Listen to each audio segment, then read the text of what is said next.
अगर ठीक ठाक हो गई तो डाल देंगे। अभी सिंपल माइक्रोस्कोप को हम पढ़ते हैं।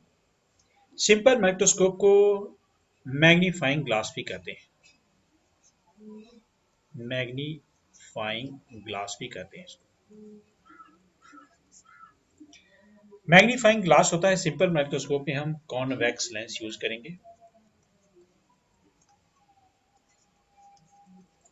कॉन्वेक्स लेंस में इमेज फॉर्मेशन में यहाँ पे जो माइक्रोस्कोप का काम है कि स्मॉल चीज को लार्ज बताना, छोटी चीज को बड़ा करना है। तो छोटी चीजों को बड़ा लेंस में दो कंडीशन में होता है।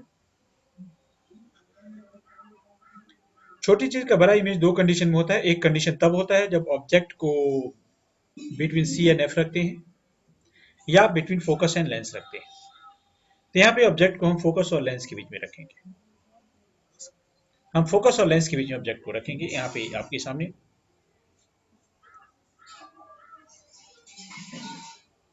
एक ऑब्जेक्ट हमने फोकस और लेंस के लिए लिया हमने। एफ यहाँ पे फोकस है, सी सेंटर ऑफ कर्वेचर है।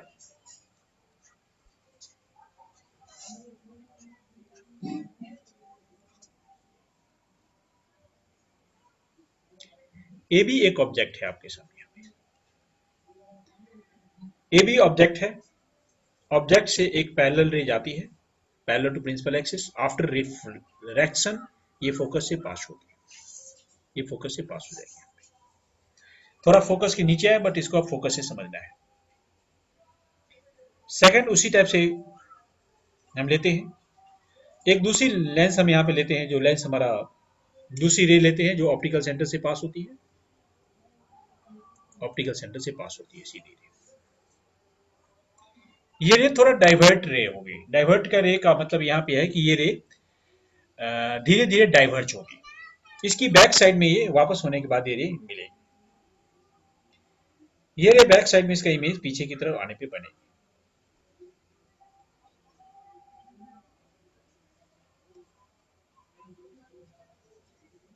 ये यहाँ पे इमेज बन गया। यहाँ पे इसका एक इमेज बनता है।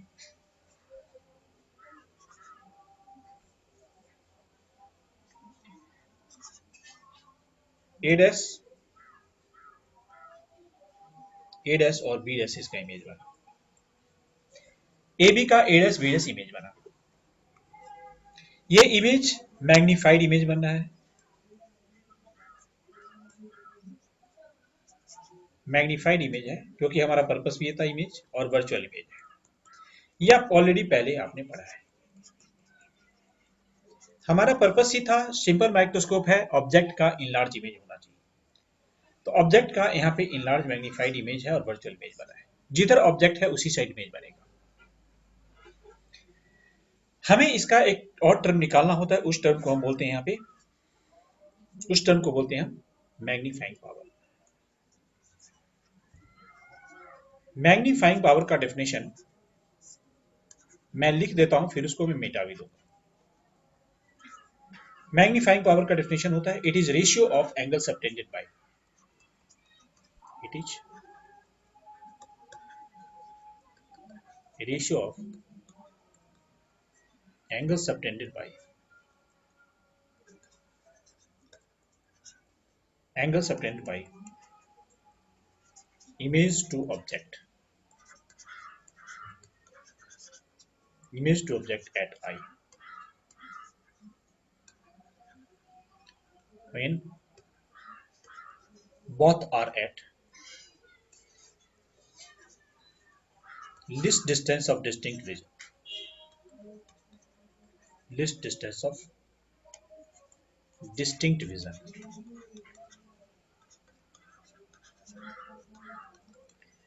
It is ratio of angle subtended by image to object subtended, image to object at I when both are at least distance of distinct vision. यहाँ पे कुछ टर्म आया, एक है कि least distance of distinct vision क्या होता है। Least distance of distinct vision क्या होता है? It is the minimum distance from the eye, it is minimum distance from the eye where person can see clearly without any strain on eye. It is तो least distance of distinct vision, इसको capital D से denote करते हैं और ये 25 centimetre होता है। Magnifying power को मैं कैपिटल एम से नोट करता हूँ। मैग्नीफाइंग पावर को कैपिटल एम से नोट करता हूँ। ए बी ऑब्जेक्ट है, इसके बराबर यहाँ पे बी वन पॉइंट है। ए बी ऑब्जेक्ट है, इसके बराबर बी वन पॉइंट है। तो इसकी जो फाइनल इमेज है, वो फाइनल इमेज यहाँ पे एंगल बना रहा है बीटा। फाइनल इमेज यहाँ बीटा बना रहा है और ए डैश बी वन यहाँ पे एंगल बना रहा है alpha.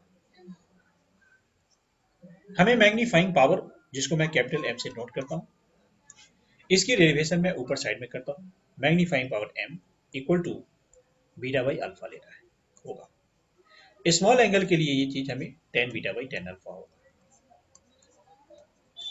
Ten beta by ten alpha होगा। वहां पे टेन बीटा का वैल्यू आप देखेंगे तो टेन बीटा का वैल्यू यहाँ पे जो मुझे दिख रहा है, ए बी बाई ए ओ होगा और नीचे A dash B one by A dash O होगा, ए डैश ओ। इसी में आप आगे बढ़ाएंगे तो ए बी और ए डैश बी ये दोनों बराबर है, जिसको मैं अभी आपको ब्लैक लाइन से बताता हूं।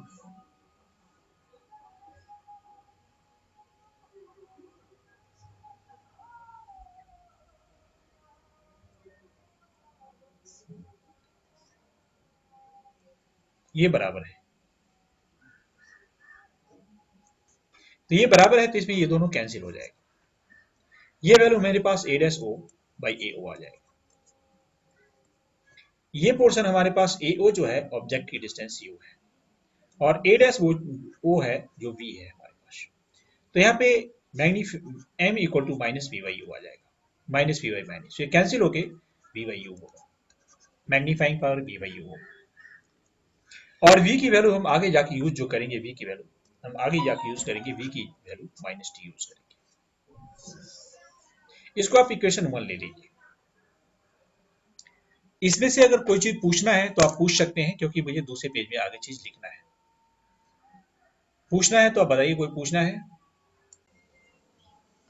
अभी आपने M equal to V by U आ चुका है पहले। आपका नॉर्मल फॉर्मूला क्या होता है? लेंस फॉर्मूला जो आप जानते हैं, यूज करते हैं, वो लेंस फॉर्मूला। वो lens formula one by V minus one by U equal to one by F lens formula होता है। इसको दोनों साइड से अगर v से मल्टीप्लाई कर देते हैं, इसको दोनों साइड से v से मल्टीप्लाई कर देते हैं, तो हमारे पास क्या है? अगर दोनों साइड इसको v से मल्टीप्लाई कर देते हैं आप,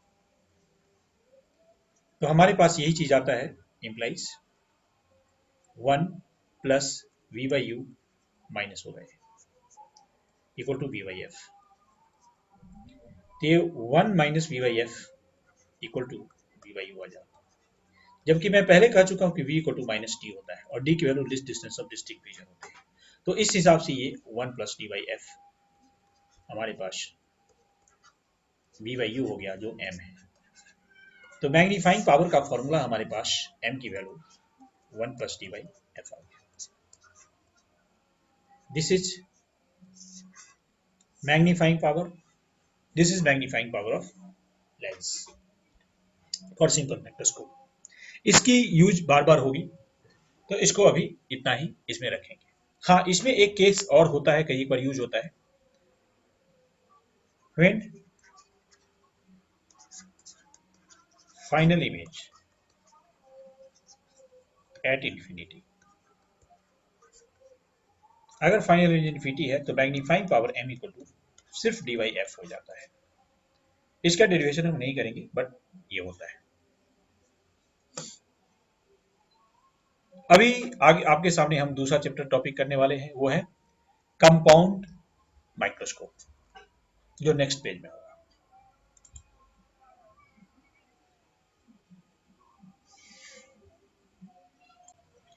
अब हम कंपाउंड माइक्रोस्कोप करेंगे। कंपाउंड माइक्रोस्कोप में दो लेंस यूज होगा। इसमें एक लेंस होता है ऑब्जेक्ट लेंस,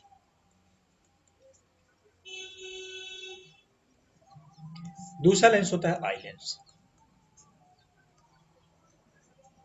ऑब्जेक्ट लेंस और आई लेंस दोनों में क्या फर्क है, देखिए।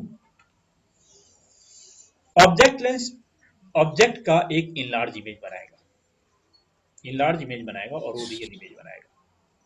इनलार्ज और रियल इमेज बनाएगा।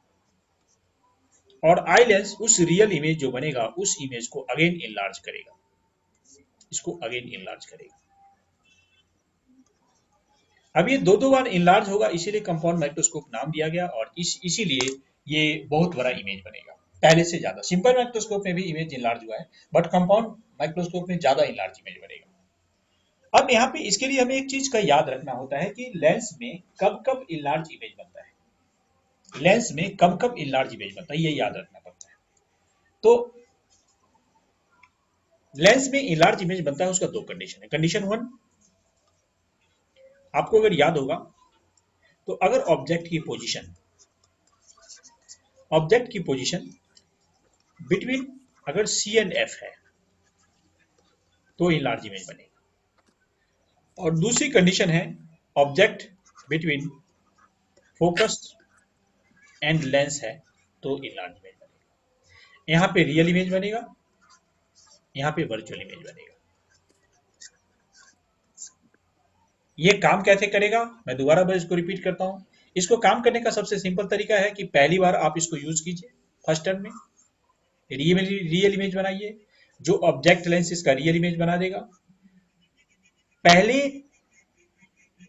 लेंस ने जो इमेज बनाया उस इनलार्ज इमेज सेकंड के लिए एज ए ऑब्जेक्ट यूज होगा, सेकंड लेंस के लिए एज ए ऑब्जेक्ट यूज होगा, और उस इनलार्ज इमेज का फिर से एक बार इमेज बनेगा। मैं दोबारा करता हूं, आप समझिए।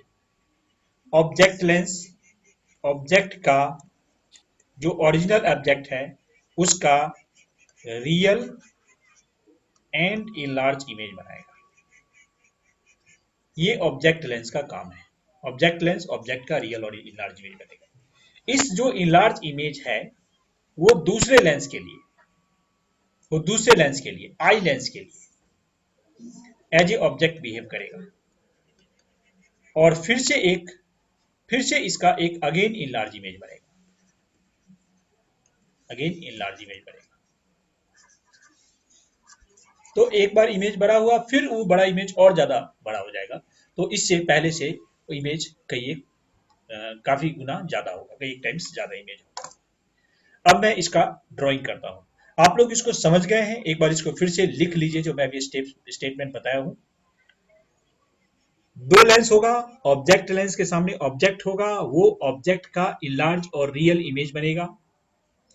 पहले का इमेज दूसरे लेंस के लिए एज ए ऑब्जेक्ट यूज होगा, उस ऑब्जेक्ट का फिर से अगेन एक इनलार्ज इमेज बनेगा। फाइनल इमेज वर्चुअल होगा, फाइनल इमेज वर्चुअल होगा, यह ध्यान रखना है। दो लेंस होगा। अब इस चीज को आप एक बार लिख लीजिए, कोई प्रॉब्लम है तो पूछिए, फिर मैं क्योंकि आगे मैं ड्राइंग करूंगा।